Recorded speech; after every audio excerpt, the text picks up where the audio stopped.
સમાચાર છોટાઉદેપુરથી પ્રાપ્ત થઈ રહ્યા છે। છોટાઉદેપુરની ઓરસંગ નદીમાં પાણીની ભારે આવક થઈ।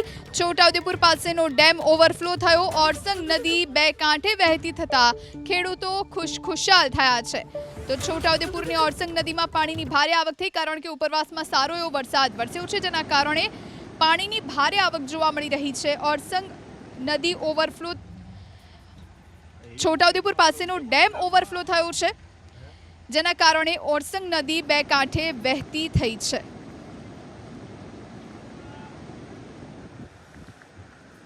ગઈકાલે આણંદમાં ભારે વરસાદ વરસ્યો, જેને લઈ રાજ્યના આરોગ્ય મંત્રી ઋષિકેશ પટેલ કે જેઓ બોરસદ પહોંચ્યા અને અહીં તેમણે પરિસ્થિતિનો તાગ મેળવ્યો। વરસાદી પરિસ્થિતિને પગલે રાજ્યના આરોગ્ય મંત્રી અને આણંદ જિલ્લાના પ્રભારી મંત્રી ઋષિકેશ પટેલે બોરસદની મુલાકાત લીધી। આ ઉપરાંત કલેક્ટર અને વહીવટી પ્રશાસનના અધિકારીઓ સાથે બેઠક કરી સમગ્ર પરિસ્થિતિનો તાગ મેળવ્યો। બાદમાં અસરગ્રસ્ત વિસ્તારોમાં નિરીક્ષણ પણ કર્યું। બુધવારે રાજ્યમાં સૌથી વધુ 14 ઇંચ વરસાદ બોરસદમાં વરસ્યો હતો। પાણી ધીરે ધીરે ઓસરી રહ્યા છે, સાથે રાહત અને બચાવ કામગીરી પણ ચાલી રહી છે। વરસાદ બાદ મચ્છરજન્ય રોગચાળો ન ફેલાય તે માટે કામગીરી કરવા આરોગ્ય મંત્રીએ સૂચના આપી।